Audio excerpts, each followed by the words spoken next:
में 9 की 9 विधानसभा की जो सीटें थी 2017 में एक सीट बीजेपी ने लूज की थी। इस बार 9 की 9 विधानसभा सीट जीत ली है और खुद योगी आदित्यनाथ 1 लाख से ऊपर के मार्जिन से जीते। हम आपको दिखाना चाहेंगे, ये देखिए गोरखनाथ में मैं खड़ा हूँ, गोरखनाथ मंदिर में, और आप देख रहे हैं इस वक्त का आलम, ये दोपहर से मैं देख रहा हूँ, ये दोपहर से लेके शाम हो गई है, लेकिन लोगों का जो हुजूम है यहाँ पर और जश्न का जो माहौल है, बड़े बूढ़े बच्चे बुजुर्ग सब यहाँ पर चले आ रहे हैं और सब जश्न में शामिल हो रहे हैं। उनका साफ कहना है कि कहीं ना कहीं योगी आदित्यनाथ की जीत थी। कहा जाए कि 37 साल बाद का कहीं ना कहीं ये रिकॉर्ड टूटा है कि योगी आदित्यनाथ एक ऐसा चेहरा 5 बार लगातार 42 साल की उम्र में वो कहा जाए कि सांसद रहे हैं लगातार 5 बार। खास करके वो योगी आदित्यनाथ जो कि कहा जाता है कि नोएडा जाने पे सत्ता चली जाती है, उन्होंने इस बात का रिकॉर्ड तोड़ा। वो योगी आदित्यनाथ जो 5 साल लगातार सीएम रहे और दोबारा उन्होंने सत्ता में आने की पूरी कोशिश की और यहां तक जीत दर्ज कराई। यही नहीं, पूर्वांचल के साथ साथ पूरे प्रदेश में कहीं ना कहीं डंका बजा। अब से कुछ देर बाद मैंने यहाँ कुछ समय पहले देखा था कि बुलडोजर लाइन से चल रहे थे। लोगों का साफ कहना था कि ये बुलडोजर बाबा है। बुलडोजर को लेकर जिस तरह से उन्होंने मुहिम चलाई और खास करके महिलाएं, यहाँ जब मैंने बात की तो महिलाओं का साफ कहना था कि हम सुरक्षा को लेकर योगी आदित्यनाथ के साथ हमेशा खड़े रहेंगे। तो कहीं ना कहीं महिलाओं के अंदर इस बात का भाव रहा कि सुरक्षा सबसे पहली, और यही नहीं, ग्रामीण से लेकर शहर की महिलाएं सेफ्टी को सबसे पहले प्राथमिकता पर दिया। और उसके बाद अनाज की बात आई, उन्होंने कहा मुझे अनाज दिया है तो वो नमक खाया हूं, नमक में अदा करूंगा। तो ऐसे में कहीं ना कहीं देखा जाए महिलाएं काफी बढ़ चढ़कर इस पोलिंग में, आपने देखा होगा महिलाएं काफी घरों से निकली और ज्यादा पोलिंग की। ऐसे में देखा जाए ये गोरक्षपीठ है, गोरक्षपीठ कहीं ना कहीं तय करता है इस पूरे गोरखपुर बस्ती और पूर्वांचल की फिजा को। और इस फिजा को देखकर आप अंदाजा लगा सकते हैं कि किस तरह से एक गोरखनाथ मंदिर में इस तरह अभी भी शाम को इस तरह जमावड़ा लगा हुआ है कि लोग दूर दूर से चले आ रहे हैं। यहाँ पर पुलिस प्रशासन भी लगा हुआ है, मुस्तैद है पूरी तरीके से। लोग चले आ रहे हैं, यहाँ पर लोग कनेक्ट हो रहे हैं। लोग कह रहे हैं कि योगी आदित्यनाथ जीते हैं, मेरे शहर के मुख्यमंत्री हैं, हम लोगों के बाबा हैं। तो ऐसे में काफी संख्या में लोग पहुंचे यहाँ पर। तो ऐसे में देखा जाए कहीं ना कहीं जो गोरखपीठ का ये पीठ के जरिए जो एक कहा जाए यहाँ पर सीट को लेकर भी कहीं ना कहीं देखा जाए इस बात को लेकर योगी आदित्यनाथ हमेशा रहे हैं। बिल्कुल। और योगी आदित्यनाथ अरशद, हम आपका फिर रुक करेंगे, जरा समझने की कोशिश करते हैं इस माहौल को। रमेश जी, दरअसल जो जिस तरह का वातावरण बन रहा है, लग रहा है कि बीजेपी की जीत नहीं, जनता की वो जीत है, जिस तरीके से हमारे संवाददाता भी बता रहे हैं। फैक्टर्स की यदि बात करें तो यहाँ पे बायोलॉजी काम नहीं आ रहा है, यहाँ पे मैथमेटिक्स काम नहीं आ रहा है, यहाँ सिर्फ केमिस्ट्री दिख रही है। क्या कहेंगे आप? देखिए संजय जी, आपने भी कई शो किए और मैंने भी कई शो किए। हम लोगों ने ग्राउंड पे जाकर काम किया। तो ग्राउंड पे सबसे बड़ी बात जो लगी वो ये है कि शासन और राशन, ये 2 प्रमुख मुद्दे थे जो भारतीय जनता पार्टी विपक्ष पर हावी हो रही थी। आम आदमी को क्या चाहिए? राशन चाहिए, बिल्कुल। और मध्यम वर्ग व्यक्ति को क्या चाहिए? सुरक्षा चाहिए। तो सुरक्षा यानी कि जो उनका क्राइम पे कंट्रोल था, जो एक अपराधियों के खिलाफ कार्रवाई थी, एक बुलडोजर बाबा के नाम से योगी जी इस चुनाव में पूरा प्रसिद्ध हुए। और जब मैंने उनसे इंटरव्यू लिया था तो हमने कहा कि बुलडोजर जो आ रहा है, बुलडोजर बाबा के नाम से आप प्रसिद्ध हो रहे हैं। तो उन्होंने कहा देखिए बुलडोजर अपराधियों के लिए है, साथ में विकास के लिए भी है। तो बुलडोजर जो एक प्रतीक बना इस उत्तर प्रदेश के चुनाव में, अपराधियों के लिए भय पैदा कर रहा था, वहीं आम जनता प्रसन्न थी कि बुलडोजर के रूप में अपराधी भयभीत हो रहे हैं, वहीं पर विकास भी हो रहा है। उन्होंने कहा मैंने हाईवे भी बनवाए। तो एक क्राइम कंट्रोल एक बड़ा मुद्दा रहा है। और महिलाओं की सुरक्षा की बात की, मैंने पहले भी कहा, जब मैंने मुख्यमंत्री जी का इंटरव्यू लिया तो मैंने कहा क्या ये संभव है कि जो क्राइम कंट्रोल किया है उसमें अलीगढ़ में हमारे संवाददाता से 2 महिलाओं, मुस्लिम महिलाओं ने कहा कि हम सिर्फ अपराध के मामले में जो कंट्रोल हुआ उसके नाम पर मैं योगी आदित्यनाथ को वोट दे रही हूँ। तो क्या संभव है कि मुस्लिम महिलाएं भी भारतीय जनता पार्टी को वोट दें? कि टॉप पे मतलब लॉ एंड ऑर्डर रहा, टॉप पे लॉ एंड और राशन, सेकंड राशन रहा, टॉप पे लॉ एंड ऑर्डर रहा। और निश्चित रूप से आम आदमी इससे प्रभावित हुआ है। और एक बात और मैं बताना चाहूँ, जो पब्लिक की बात हुई, अगर द्वितीय चरण और तृतीय चरण और चौथे के बाद की अगर बात की जाए तो जिस तरीके से माहौल बना है, पहले पश्चिमी उत्तर प्रदेश में जो किसान आंदोलन का असर और जो एक हवा बनाया जा रहा था किसान आंदोलन के चलते गठबंधन भारी है, वो कहीं ना कहीं लोग ये भूल रहे थे कि पहले चरण में सिर्फ मुजफ्फरनगर, बागपत, अमरोहा ही नहीं है, मेरठ नहीं है, उसमें आगरा भी है, उसमें अलीगढ़ भी है, उसमें बुलंदशहर भी है, जहाँ की आज सीटें देख रहे होंगे बिल्कुल सफाया हो गया गठबंधन का, बिल्कुल सफाया। आगरा में देखिए बिल्कुल सफाया, अलीगढ़ में आप रिजल्ट देख लीजिए, बल्कि एटा में देख लीजिए, आप एटा में देख लीजिए, गाजियाबाद में देख लीजिए, ये भी वेस्टर्न यूपी का ये पार्ट थे। लेकिन लोग भूल रहे सिर्फ पश्चिमी उत्तर प्रदेश का मतलब सिर्फ मेरठ, मुजफ्फरनगर, रामपुर, यही समझ रहे थे, अमरोहा, यही। वहाँ पे स्थिति देखकर पहले चरण में भी कितने भारी बहुमत से जीती है भारतीय जनता पार्टी, द्वितीय में भी अच्छा रिजल्ट रहा, बल्कि सबसे ज़्यादा जो चौंकाने वाला रिजल्ट रहा है, हमेशा मुलायम सिंह का यादव का गढ़ होता था, फर्रुखाबाद, कन्नौज, मैनपुरी, सिकोहाबाद, फिरोजाबाद, कासगंज, कन्नौज, कानपुर देहात, एक गढ़ होता था समाजवादी पार्टी कहीं भी चुनाव हारती थी, लेकिन इस गढ़ से जीत के आती थी, सबसे सुरक्षित था। अखिलेश यादव ने करहल से इसलिए लड़ा कि इस गढ़ को हम प्रभावित ना होने दें, लेकिन उनकी ये चाल भी नहीं आई। एसपी सिंह बघेल ने उनको इतना घेराबंदी कर दी, वो जानते थे मुलायम सिंह को आना पड़ा उनको बचाने के लिए। तो बाद में कई चीजें ऐसी रही जो वो अपना गढ़ नहीं बचा पाए। साथ में चौथे चरण की बात में बात करते, जब मुख्यमंत्री जी से मैंने इंटरव्यू में कहा था, क्या आपको लगता है कि ये चुनाव धीरे धीरे अब जनता की तरफ जा रहा है, जनता चुनाव लड़ रही है? तो उन्होंने कहा बिल्कुल आपने सही कहा, ये चुनाव चौथे चरण के बाद अब जनता लड़ने लगी है। और पूर्वांचल में जिस तरह से गठबंधन हुआ है, सुहेलदेव पार्टी से गठबंधन समाजवादी पार्टी का, वो इफेक्ट नहीं करेगा। उन्होंने उसको राष्ट्रवाद से जोड़ दिया, सुहेलदेव राष्ट्रवाद से जोड़कर उन्होंने जो काम किया, वो भी मुझे लगता है पूर्वांचल आते आते चुनाव जनता का चुनाव हो चुका था। अपराध और राशन प्रभावित कर रहे थे, और महिलाएं, जो अभी हमारे संवाददाता ने कहा, अरशद ने बिल्कुल सही, महिलाओं ने इस चुनाव में बढ़ चढ़ कर हिस्सा लिया। वोट परसेंटेज ही बढ़ा है, महिला का परसेंटेज महिलाओं ने बढ़ाया, 2.5% बढ़ा है, मतलब महिलाओं का अपना। ये जो आप देख रहे हैं, पूरा जो नतीजे देख रहे हैं, इसमें सिर्फ भारतीय जनता पार्टी का परंपरागत वोट नहीं है, इसमें आम मतदाता है, इसमें आम मतदाता। बीजेपी के वरिष्ठ नेता, बीजेपी के वरिष्ठ नेता अमित शाह पहुंचे हैं बीजेपी कार्यालय में, मुख्यालय में, और तमाम लोग उनके स्वागत में वहां मौजूद हैं। अभी आप देख रहे हैं राजनाथ सिंह जी भी वहां पे मौजूद हैं, और तमाम वरिष्ठ नेता धीरे धीरे करके पार्टी कार्यालय में पहुंच रहे हैं, क्योंकि प्रधानमंत्री मोदी का भी संबोधन शाम 7 बजे करीब उनका होगा। और ऐसे में जाहिर तौर पर 5 राज्यों के इस चुनाव में 4 राज्य बीजेपी के पक्ष में नतीजे आए हैं, तो माहौल ऐसा है और बनता भी है, क्योंकि बीजेपी भी शायद सोचती होगी कहीं फाइट ज़्यादा हो, कहीं हम पीछे न रह जाएं, लेकिन जनता ने निराश नहीं किया है। जी, आप अपनी बात पूरी करें रमेश जी। तो महिलाओं की बात हो रही थी, तो इसमें ये जो वोटिंग हुई है, ये जो आप नतीजे देख रहे हैं, या अभी रुझान चल रहे हैं, हमें पूरे नतीजे नहीं आए, लेकिन लगभग ट्रेंड यही आएगा। तो मुझे ये भारतीय जनता पार्टी का परंपरागत वोट नहीं है, इसमें तमाम जाति जो थी टूट कर सभी जातियों ने, बल्कि मैं धर्म की बात करूंगा, मुसलमान महिलाओं ने भी, मुसलमान वोटरों ने भी वोट दिया है, जो राशन से प्रभावित थे। सबका साथ सबका विकास का जो नारा भारतीय जनता पार्टी का था, वो मोदी और योगी ने चरितार्थ किया, और कहीं कोई भेदभाव नहीं किया, जो भी लाभ मिला वो सबको मिला। यही कहा था कि सभी लोगों ने एकजुट होकर भारतीय जनता पार्टी को वोट दिया, और गठबंधन की जो राजनीति थी उसको समाप्त कर दिया। देखिए, अब इससे नसीहत लेने की बात है। अखिलेश यादव ने जब जब समझौता किया, चाहे कांग्रेस पार्टी से किया, फेल हो गए, उसके बाद बहन मायावती जी से लोकसभा में किया, फेल हो गया।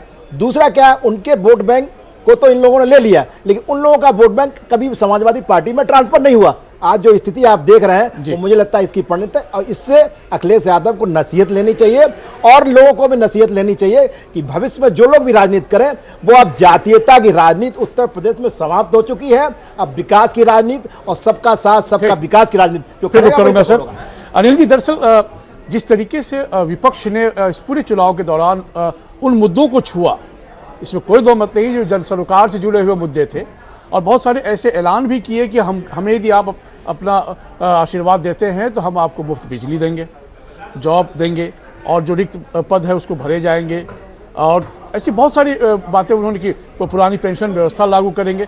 लेकिन जनता ने इतना ही विश्वास जताया कि उनको अपोजिशन में जगह दे दी है, 130 सीट पर ही लगभग आते जाते दिख रहे हैं वो।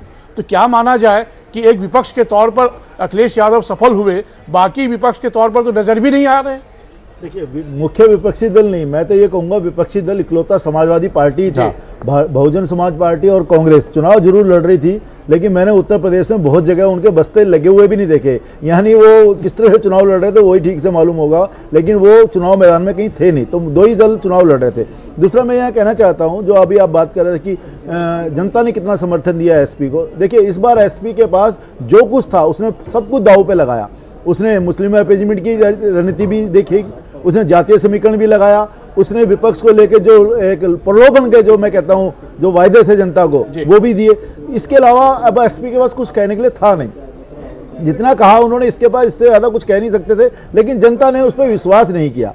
जनता ने विश्वास इसलिए नहीं किया क्योंकि 5 साल पहले उन्होंने एसपी का शासन देखा ही था। उनको मालूम था अपने शासनकाल में एसपी ने क्या क्या मतलब वो 5 साल वो भूल नहीं पा रहे थे। जो खासकर जो लॉ एंड ऑर्डर की बात अभी हमारे साथी रमेश जी कह रहे थे, लॉ एंड ऑर्डर एक ऐसी चीज थी जो भय मुक्त वातावरण जो बना पूरे उत्तर प्रदेश में। मैं आपको बताता हूं, मैं 2 बार लखनऊ से जब वापस आया तो किसी ने मुझे नोएडा ड्रॉप किया रात के 3 बजे। मैंने कहा यार यहाँ से अब कहाँ ओला मिलेगी और कैसे मैं जाऊंगा। उन्होंने कहा साहब चिंता ना करिए, अब यहाँ पे योगी शासन है, आपको ओला भी मिलेगी और आपको किसी किस्म की समस्या नहीं है। देखिए, ये एक परसेप्शन का खेल होता है राजनीति में परसेप्शन सबसे बड़ी बात है, और परसेप्शन पूरे उत्तर प्रदेश में बना था कि योगी सरकार के राज में लॉ एंड ऑर्डर कायम है, यहाँ पे किसी की गुंडागर्दी नहीं चलेगी। रहा सहा बुलडोजर बाबा का नाम जो एसपी ने दिया, उसने वो पूरी कसर पूरी कर दी। उन्होंने उस बात पे मोहर लगा दी कि हाँ, लॉ एंड ऑर्डर योगी ही दे सकता है। इसका बड़ा फायदा हुआ। दूसरे बात अब रमेश जी कहते लाभार्थी, देखिए लाभार्थी एक बड़ी फैक्टर रहा है।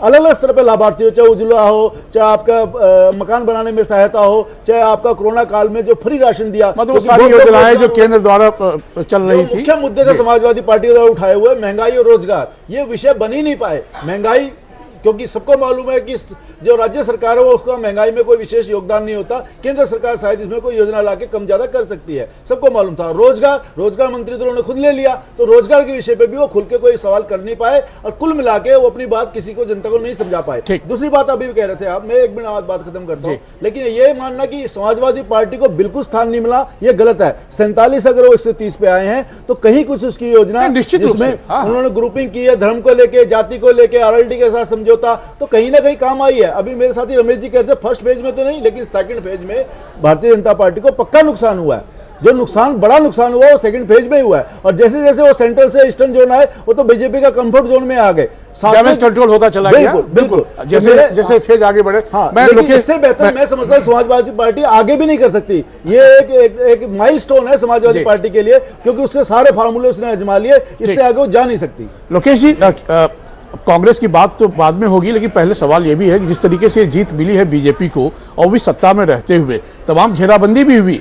आपकी जो नेत्री हैं प्रियंका गांधी, वो बार बार कहती रही कि हम तो भाई जॉब गारंटी की बात करते हैं, हम तो आम आदमी से जुड़े हुए मुद्दे की बात करते हैं। अब ये कोई आसमानी मुद्दे तो योगी जी भी नहीं कर रहे थे। बीजेपी के एक वरिष्ठ नेता कहते हैं, आज दिन में ही उन्होंने कहा कि ये जीत सिर्फ सरकार की जीत नहीं है, राष्ट्रवाद की जीत है। तो क्या हम एक नैरेटिव चेंज होते हुए देख पा रहे हैं उत्तर प्रदेश के जरिए, बाकी राज्यों के जरिए देश के? देखिए, मैं आपको बताता हूं क्या चेंज हो रहा है। अभी आपने वीडियो दिखाया था जिसमें गोरखनाथ मंदिर के आसपास जो है डीजे बज रहा था और लोग नाच रहे थे। मैं आपसे प्रश्न पूछना चाहता हूं, नाथ संप्रदाय, ये संप्रदाय राजनीति, जात पात का कट्टर विरोधी संप्रदाय है। मुझे ये बात बताइए कि क्या ये सही है कि नाथ संप्रदाय का जो चीफ है योगी आदित्यनाथ जी, वो आकर जो है राजनीति में इस तरह से दखल अंदाजी, जो राजनीति में भाजपा के साथ जा रहे हैं, क्या ये नाथ संप्रदाय के उसूलों के खिलाफ है या नहीं? दूसरी बात, मंदिर में जाके डीजे बजवाना, मंदिर में जाके नाच गाना करना, क्या यही भाजपा का मंदिर का एजेंडा है? बट के बाहर की तस्वीर। दूसरी बात मैं बताता हूं, ये बहुत ज्यादा अपने आप को हिंदू धर्म के रक्षक बताते हैं, तो ये क्या हिंदू धर्म का अपमान कर रहे हैं? ये कांग्रेस का मुद्दा ये रहा है कि हिंदू धर्म को यूज मत करो अपने राजनीतिक मकसद के लिए। मेरा आप ही से सवाल है, हिंदू धर्म को धर्म रहने दो, ये लोगों के मोक्ष का द्वार है, इससे राजनीति मत करो। और कांग्रेस अपनी विचारधारा में अटल है, इनकी जीत इनको मुबारक हो। लेकिन मैं ये बात कहना चाहूंगा कि हमें अपने नेतृत्व पे भरोसा है, नेतृत्व उभर कर आएगा, इंट्रोस्पेक्शन होगी, और हम एक मजबूत संगठन के तौर पर विपक्ष के रूप में इनका जरूर भांडा फोड़ेंगे। लोकेश, आप ही से एक छोटा सवाल है, उसका जवाब दे दीजिएगा जरूर, क्योंकि आत्मनिरीक्षण तो करना ही चाहिए। नतीजे यदि 403 में से आपके पास 2 यदि आ रहे हो तो आत्मनिरीक्षण नहीं बल्कि पूरे पूरी तस्वीर पर विचार करने की आवश्यकता है कि आखिर ऐसा हुआ क्यों। देखिए देखिए हाँ, बसपा- रविंद्रनाथ टैगोर ने कहा नहीं, मेरा सवाल तो था। बे अकेला चलो बे। एक मिनट, मेरा अगर सवाल- अगर काफिला लोकेश जी, पीछे धैर्य ना रखिए, मेरा हो, सवाल तो सुन अगर लीजिए। बहुत सारे लोग पीछे ना लोकेश हो, जी प्लीज। संजय जी, लोकेश जी से एक सवाल। जी। लोकेश जी, सबसे पहले आपने कहा कि भारतीय जनता पार्टी को आत्मचिंतन करना चाहिए कि वो 50% नीचे आ गए। क्या कांग्रेस पार्टी को आत्मचिंतन नहीं करना चाहिए कि जो वोटिंग ऑफ परसेंटेज उनका है, फाइनल फिगर नहीं आएगा, लेकिन 2 से मुझे लगता है 2.5% 2-2.5% आ गया। तो एक चिंतन आपको ज्यादा करना चाहिए। बिल्कुल, और हम कर भारतीय रहे जनता हैं, पार्टी को हम कर रहे हैं जी। लेकिन मैं इस पर एक खेद जताना चाहूंगा। देखिए, हमारा चिंतन सकारात्मक है, रचनात्मक है। भाजपा की विचारधारा जात पात के ऊपर इलेक्शन से जस्ट पहले 102 कॉन्स्टिट्यूशनल अमेंडमेंट एक्ट लेकर आ गए कि national commission for backward classes introduce कर दो ताकि और डाइवर्सिफिकेशन हो जाए ओबीसीज का। जात पात हिजाब कंट्रोवर्सी आ जाती है इनकी जैसे ही इलेक्शन आते हैं, जबरदस्ती की मैन्युफैक्चर्ड ये- कॉन्स्पिरेसी लेकर आते हैं। ये पोलराइजेशन, ये जात पात पे बांटना, ये सर, लोकेश लोकेश जी, मैं आ रहा हूँ, अनिल जी आपके पास भी आ रहा हूँ। जो है मैं लोकेश जी आपको रोकते हुए, बिछाड़ रही है, इसका उद्धार नहीं कर रही। लोकेश जी, रिजल्ट्स आपके सामने है, निरीक्षण किसको करना लेकिन चाहिए, रिजल्ट के आने ठीक है ना? से सही इस और पर गलत का फैसला नहीं रिजल्ट तो होता। रिजल्ट होता है ना एक सर। मिनट, आप मुझे एक बात बताइए, क्या हिटलर को रिजल्ट नहीं था? क्या हिटलर को डेमोक्रेटिक हम आप बैठे हुए हैं, इतना जोर से बताने की जरूरत नहीं है, मैं आपको बता रहा हूँ। हिटलर को पूरा बहुमत था, लेकिन Anyway, हिटलर ने जो करना था वो बाद में आप अपने इतिहास में विचारधारा के साथ बहुत चलिए, बड़ा- नतीजा आपके सामने है, क्या आपको मिला है, नतीजों से ठीक है? हमें फर्क नहीं पड़ता। बहरहाल हम मैं अपनी विचारधारा के प्रति पूरी की पूरी तरह से निरंतर कायम है। ठीक, अनिल जी अपनी बात पूरी करें। देखिए, मैं इसलिए ये सवाल उठा रहा हूँ बार बार, क्योंकि जब तक राजनीति सत्य से साक्षात्कार नहीं करती है ना, तो ऐसे ही परिणाम सामने आते हैं। तो क्या लगता है आपको, जैसे कांग्रेस, बीएसपी, एसपी को मैं ये नहीं कह रहा कि भाई एसपी ने खराब प्रदर्शन किया है, एसपी एक मजबूत विपक्ष के रूप में उभरी है, कहीं उनकी रणनीतिक भूल हुई, चूक हुई, जिसका नतीजा उनको सामने दिख रहा है। क्या कांग्रेस, बीएसपी या दूसरे अन्य विपक्षी दलों के लिए ये संदेश क्या है?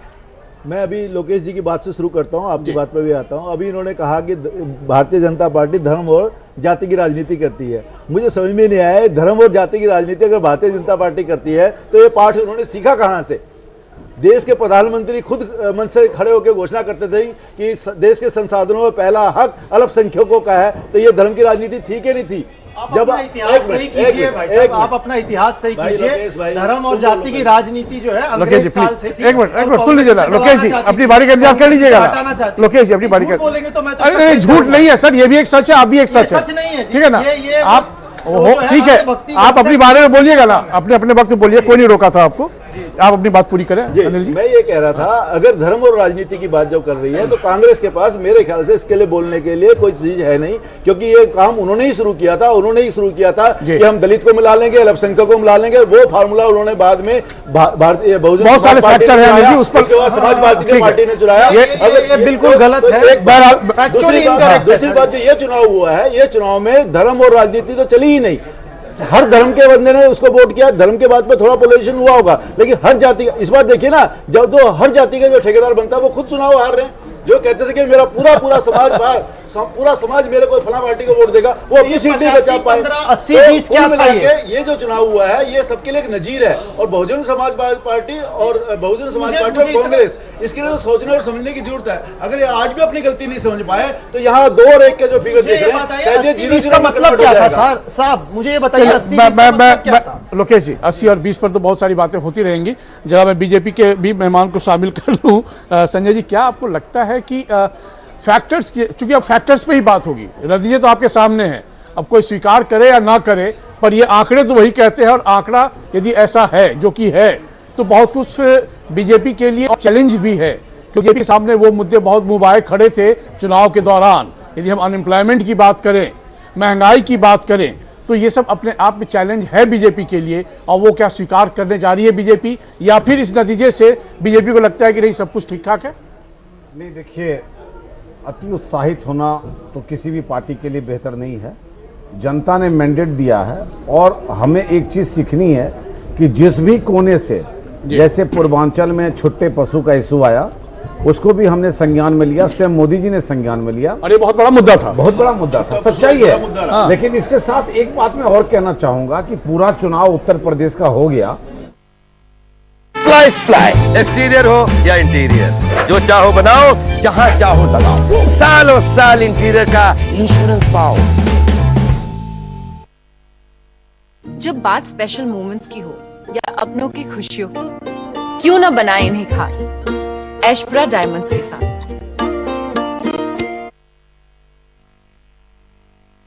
मैं बताना चाहूंगा, हम ट्रेंड सेट करते थे और जो समाजवादी पार्टी थे वो क्या करते थे कि वो ट्रेंड सेट नहीं करते थे। वो करते क्या थे कि जहां देखते थे कि विरोध हो रहा है, किसान विरोध कर रहा, अच्छा तुम मेरे हो, अच्छा छुट्टा पशु विरोध है, तुम मेरे हो, तुम्हारे लिए ये करूंगा, अच्छा बिजली बिल बहुत हो गया, अच्छा माफ कर दूंगा मैं। उन्होंने क्या किया, अभी तो आधे पर लाने की बात कह गए हैं। देखिए अभी तो प्रभावित हुए ना। जब हम प्रजातंत्र में रहेंगे, तो प्रजातंत्र में जो जनमानस की सोच है, अगर कोई सोच हमसे अटैच हो रही है तो हम उसको मानेंगे। इससे पहले नहीं समझ में आ रही थी बातें। देखिए इससे पहले हमने तो विपक्ष को ये बात उठाने की जरूरत थी इसका मतलब? नहीं, देखिए एक बात स्पष्ट है कि हमने इस बात को भारतीय जनता पार्टी के संज्ञान में नहीं था कि हम किसी चीज को मुफ्त व्यवस्था दे सके। कुछ जन सोच होता है, हम वहां से भी मुद्दा लेते हैं और हमने मुद्दा लिया, उसको इस बार क्रियान्वयन करेंगे। ठीक है रमेश जी, दरअसल इस पूरे मामले पे, क्योंकि देखिए 5 में से 4 राज्य पर बीजेपी आ रही है, ये बात तो सही है। जब बीजेपी 4 राज्य पर जीत दर्ज कर रही है तो बीजेपी की जिम्मेदारी और जवाबदेही भी बहुत बढ़ जाती है, क्योंकि युवाओं का देश है, ये सब जानते हैं। सबसे ज्यादा दुनिया में यदि यूथ है तो अपने देश में है। तो ये यूथ का सबसे बड़ा कंसर्न था रमेश जी। जब हम दंगल लेकर हम अलग अलग जगह जाए कार्यक्रम किए तो 2 सवाल बड़े मुखर होकर पूछे जा रहे थे, रोजगार को लेकर और महंगाई को लेकर, और छुट्टा पशु तीसरा और सबसे अहम मुद्दा भी दिख रहा था। क्या इस पर सोचने की जरूरत है बीजेपी को? बिल्कुल सही बात कही। मैं छुट्टा पशु की बात करूं, छुट्टा पशु, महंगाई और बेरोजगारी, ये निश्चित रूप से 3 प्रमुख मुद्दे थे और ये विपक्ष पे बार बार हावी हो रहा था। लेकिन मैंने कहा कि चाहे बेरोजगारी हो, चाहे छुट्टा पशु हो, चाहे ये पढ़ाई का मामला हो, विशेषकर जब मैंने मुख्यमंत्री से बात की थी, इलाहाबाद की मैंने बात की थी, पेपर लीक आउट की बात की थी, तो उन्होंने साफ कहा था कि युवाओं के लिए हमारे पास एक खास कार्य योजना है।